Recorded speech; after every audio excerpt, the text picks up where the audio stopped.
All right, on this episode of Bare Knuckle Bowker, very excited to be speaking to an individual once again and ahead of quite the intriguing fight at BYB 27, which goes down on June the 14th, with former Police Gazette Cruiserweight World Diamond Champion Jarome Hatch stepping into the Mighty Trigon to take on Yordan Fuentes. And should be a great battle of heavy hitters inside the Mighty Trigon, and great getting to talk to Jarome once again. How are you doing, man? You having a solid day so far? Yeah, man. Just always kicking it. Always get up, and hang out with the kids a little bit. But this morning, now that we're 2 weeks out, man, we're hitting it. So we're doing 2 or 3 days. So it's be good. Just trying to make sure that I'm elevating my cardio right now. So now it's everything's going great. Staying busy, trying to get the business and everything up and going. So that in itself is quite a task, but just normal life, man. So Yeah, curious about the business. Like, what are you kind of getting rolling in that regard? Definitely a big move, but curious to maybe get some more specifics on that. yeah, so it's called the Exalted American, or the Exam for short. But what we do is we try to help people. I mean, mainly we've targeted the kids to kind of combat bullying, the mental illness, and the decline in the American skills and values. So we really help a lot of the kids learn the life skills, essential life skills. That we think that you need to tackle the world, but also everything through health and fitness. So it's just little things like changing tires, changing oil, reading tape measures, building stuff, but also getting that mental toughness to where the resilience and everything that you're going to need to tackle it. I mean, life's not easy, and everybody wants to call everybody, and we're here to change that. Good thing is we got it going about 4 or 5 months ago, 6 months ago, and started doing some classes and getting everything rolling. Every kid that we've had so far, the grades have elevated. It's the confidence has gone through the roof. They're helping out around their community and their house. They're listening a lot better. So it's just things. Once you install the values of good life and things that we really push, it's really good. Like hope is one of them, and that's just the acronym that we use. It's help one person every day. So if you stay intentional to try to go out and help people, not just your parents, and not like just doing your chores, that's not helping, right? That's your responsibilities. But just to get up and try to make yourself intentional on helping out the community and helping out people in general. It just, different way of life. So that's kind of, I mean, for the most part, I mean, we help everybody, we help adults and everything try to, get in tune with their bodies and help with their health and fitness, still be able to go out, enjoy a piece of cake or enjoy that drink with their friends, and just understand that it's okay. To still live, and what your body's going to do. Don't beat yourself up over it. Just shit like that. So, in a nutshell, I mean, it's kind of a little bit, but just in a nutshell. So we built this thing instead of bitching about society and the way it's going. We're going to do something about it. So Yeah, it's like that be the change you want to see in the world kind of mindset, like you said, as opposed to just lamenting about how certain things are, just kind of going out there and creating that actionable change and stuff like that. That's cool to hear, man. I think I yeah, mostly thought that was oriented to like combat sports training or something of that persuasion, because I'd seen you posted it on social media, but it seems like you're really taking on like a much broader mentorship kind of role, which is cool. yeah, absolutely. And I mean, we do. We teach them. And I think that being able to protect yourself and have that confidence in any situation to be comfortable in uncomfortable situations. And that you ain't gonna find that really anywhere else other than in a combat sport, whether it is jujitsu, wrestling, boxing. But we make sure that we build these athletes, because I do a lot of athletic training for some good reputable teams. But building them from the ground up, the foundation, trying to make sure that their ligaments and their joints and everything's strong. That way they don't get hurt, right out of high school, or they've worked their whole careers into college, and then they fuck it up because they hadn't done the preventative maintenance and what they need, to make sure that their body can take, the punishment that these kids and these athletes put on them. Yeah, that's fair, man. I mean, that's all too common of a story, unfortunately. Like you hear, like you said, those star athletes that don't necessarily know the proper body maintenance, and something gives out at a certain point. And I mean, just really cool that you're kind of paying that forward, because I mean, you've obviously had such a wealth of experience across multiple combat sports. Like I had recently even seen that it kind of extending to like tough man competitions. You have close to 200 fights overall. So, I mean, certainly you Yep. can have a lot of info to be gleaned from you, I would imagine, like people who are like looking to learn from you and stuff like that. Yeah, no, and even a lot of the kids that I trained came out to my last one in MMA, and I went all 5 rounds, and I didn't get the result I wanted. Not sure how. I've watched it. I don't get it, but either way, in the 5th round, man, the dude come up with a shin and just drilled me right in the face, and bloodiest I've ever been in a fight. But I still just stuck my tongue out at him, smiled, and just kept coming at him. And that was something that I teach these kids. Like, no matter how much adversity you have, and if life hits you and punches you and whatever, like, that doesn't make a shit. Like, you keep moving forward no matter what. And I kept moving forward 25 minutes. And, it was good because the way that a lot of these kids are, their mindset would have been a lot different if they would have seen it at the beginning of the class or months in. So that's what, like, I was so happy to be able to see that. So it was a win in that aspect of things, but like I said, I asked for a rematch. That guy won't do it. He relinquished the belt. So I got to go back after it.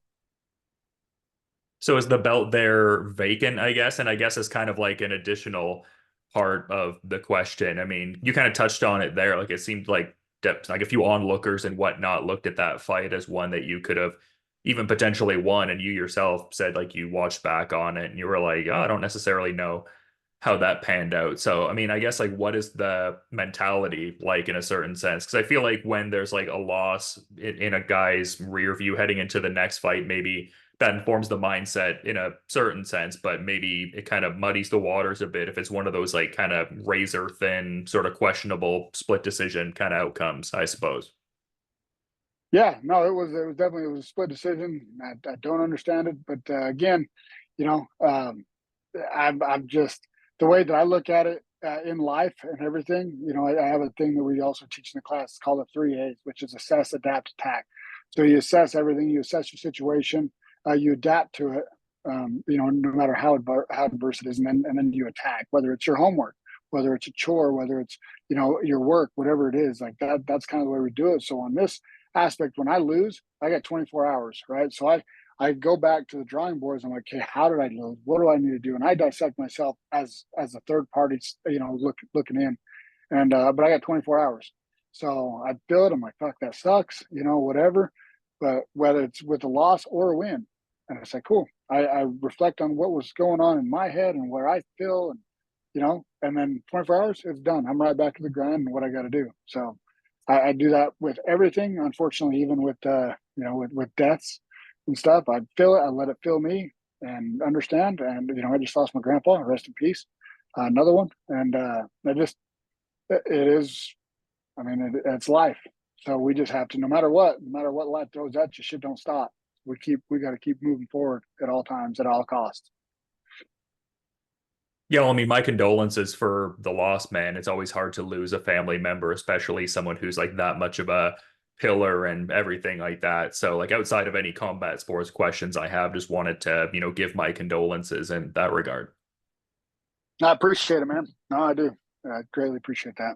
So But yeah, like you said, keeping it moving and stuff like that. And just, I mean, you can only do so much in certain situations. Just try to like learn from the situations as much as you can and kind of keep rolling and stuff like that. But I mean, I guess even with like this return to bare knuckle, it's kind of an interesting dynamic just coming off of like a trilogy with Marko Martinjak and whatnot. Like, is there a certain, I'm trying to find a way to phrase this. I guess like maybe a certain freshness in terms of like the change of scenery as far as like a new opponent to prepare for. Like, obviously, it was an exciting trilogy and built up to an incredible rubber match across multiple continents, world championships on the line, etc. But is there something exciting about having like a newer kind of task in front of you, a newer body, etc.?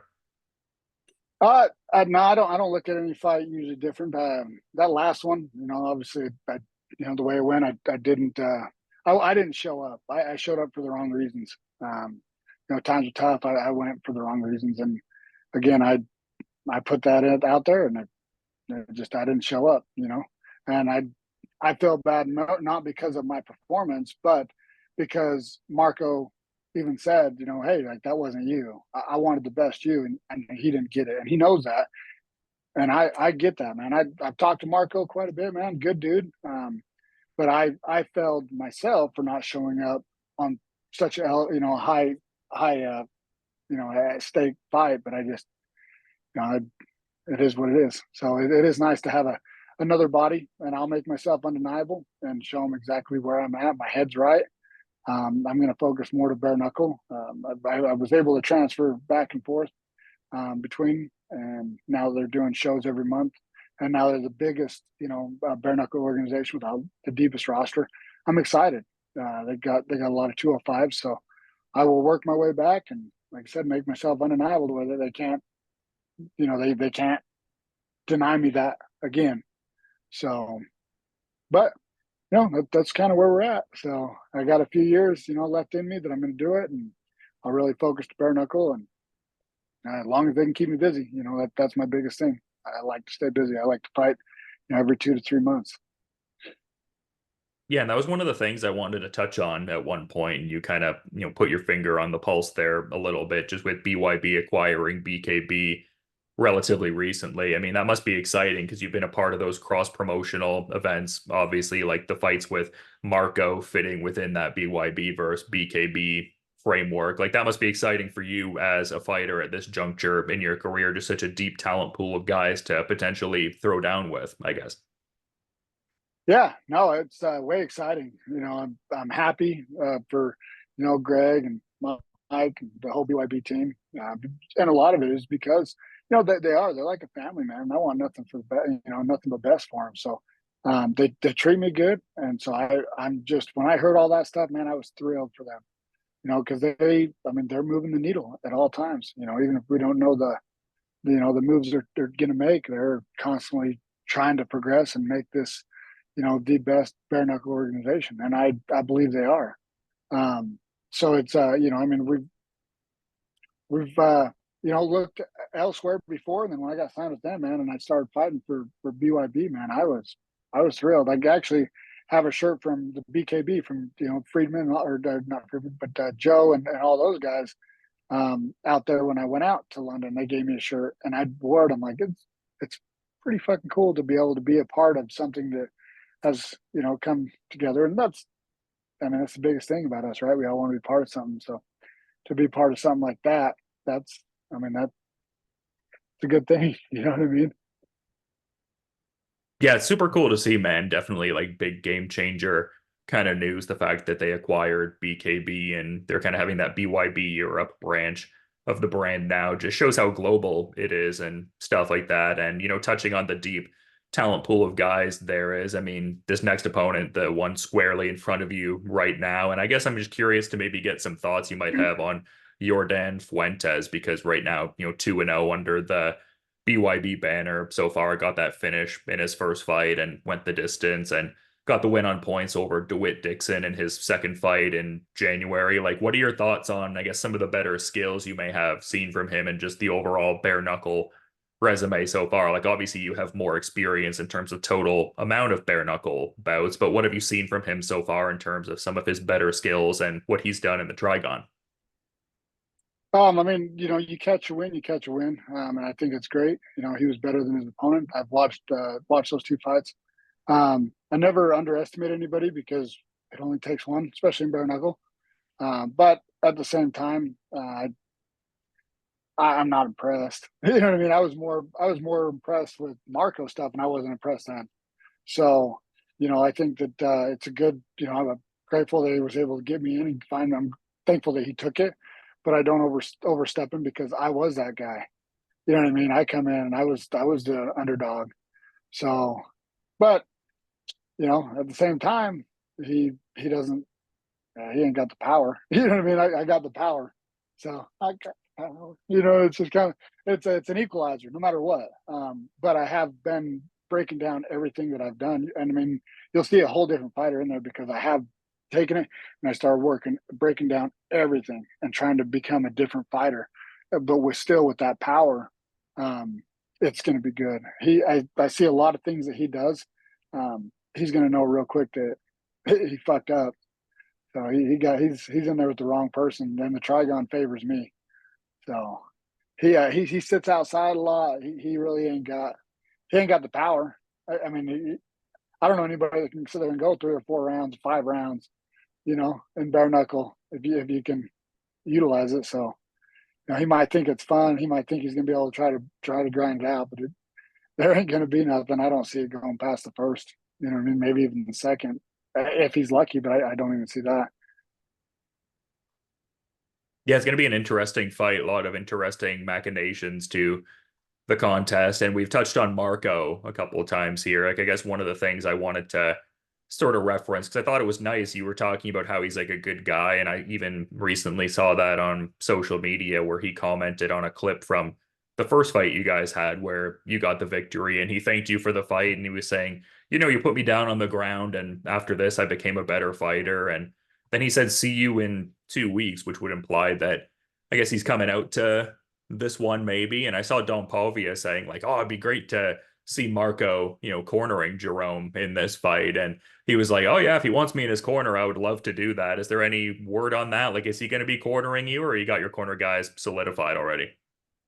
I mean, I finally so my last one, my last fight, I didn't have my guy with me.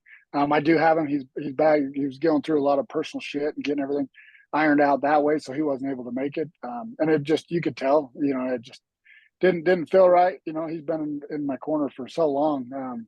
But I'm working with him, for this one back again, making sure everything's good, and then also Arnold Anderton. It's great guy. They've been breaking everything down. It's cool to have them work together. Like it's nothing but a smile on my face. But it is only going to be Shane Stoneman coming out. So I mean, dude, I like Marko. I let him hold my water bottle. You know what I mean? He's fucking he's cool. He just said I got to bring him a shirt. So you never know, man. You'll see. But it's cool because that's the dynamic of things, right? It is a sport, and that's what it is. And he did say thank you because it like lit a fire. He was getting complacent, I think, because he was staying on top and he was beating everybody with just his standard things. And then I woke that up like, hey, you put your hands down, or you do this, or you slip the wrong way, or you don't stay, in guard all the time. Then do you have somebody like me that can come in and capitalize on that, and vice versa. On this last one, man, it was. I mean, it was pretty embarrassing. It hurt more my ego than anything. But then I realized like I took it for the wrong reasons. So I thank Marko for that, because now that fire's lit and I'm coming to make it so undeniable that I will go in different weight brackets just to prove to them that I am, the pound for pound fucking toughest dude that they got at 37 years old, in the whole dynamic, not just at that age, but at 37, I will show the fucking world that I am still a force to be reckoned with. Yeah, such an interesting thing with combat sports because I think maybe people that don't, I guess, like regularly follow it or are deep into it might not even think that's a possibility with something like that. But I think there's really something to be gleaned from some of those moments. Like, even though the person is like, finishing you and etc., like maybe the optics of that for some people doesn't really look like it would be like a helpful thing per se. But like you said, it seems like for both of you both gave each other those different experiences of like, okay, I really need to go back to the drawing board here. And it's only going to galvanize each of you guys even further, I would think, right? Oh, that's absolutely correct. I mean, Marko is, he's a fucking very technical and he's good. Dude, I'll never take that from him. The son bitch is good. And the best way for me to go in there is fight my fight. That's the best way. That's the only way that I know that I can beat him. It's just like there's quite a few. I mean, there's really good, historical boxers that said, like, how do you beat somebody how do you beat somebody like Marko? How do you beat a technical boxer? Is you make it untechnical and you go in there and make you and fight your fight. And that's what I did the first time. And after that, I stayed back. I didn't keep moving forward like I did. If anybody watches the first, even when he clipped me, you know what I mean, and come down, and I got right back up, I mean, I still kept moving forward. And that's where I had to work here. Like, why the hell am I not doing that? What am I doing? And it's not embarrassing necessarily for me as a man, but it's like, what am I showing my kids? I'm just going to go in there and just, be tolerant to shit, let people implement their plans. Hell no. Like, this is my world. That's my fucking ring at that time. And they're going to fight my fight.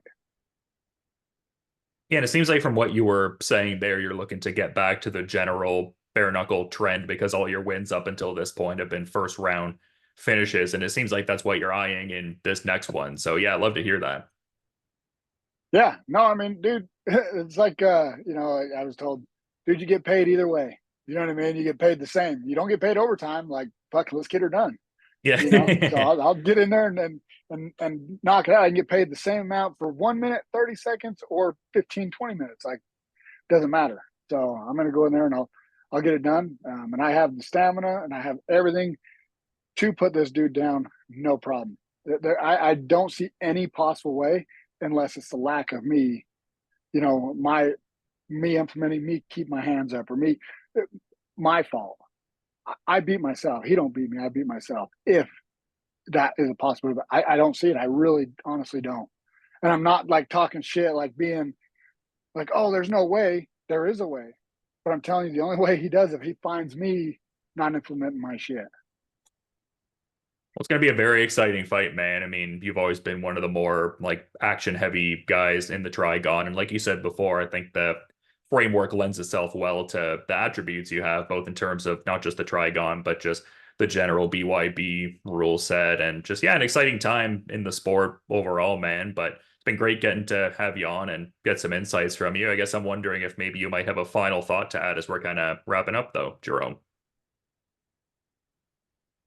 Man, I can't wait to get out there. I can't wait to step back in that Trigon and have a good team behind me and be able to, enjoy that. Final thought, man. I hope he's ready. I mean, he thinks they think they're ready until they get in there. You can ask the other guys. Like, I just hope that he is ready for hell because he's gonna think that yeah, he ain't even know what the fucking hit. Well, he's gonna know what hit him. It's gonna be me, but it's gonna take him a minute. So, now he's a best of luck to him, man. But just can't wait to get back in there and kick ass, man. Keep cementing my name in this sport. Yeah, for sure, man. It'll be interesting to see what happens here. Definitely one of the more exciting matches I saw on BYB 27. So appreciate you again, like I said, to reiterate, making the time and looking forward to checking out this fight on June 14th against Yordan Fuentes. And yeah, no, man, it's going to be great. And just you have a good rest of your day. Looking forward to seeing all that go down in the Trigon. But until then, you have a good rest of your day. And yeah, all the best, man. No, appreciate you, man. Thanks for following all my stuff. I greatly appreciate it. And anybody else that wants to give it a follow, it's the Hatchet MMA across all social media boards. And yeah, check out the preparation, man. We're fucking coming for it. June 14th, BYB.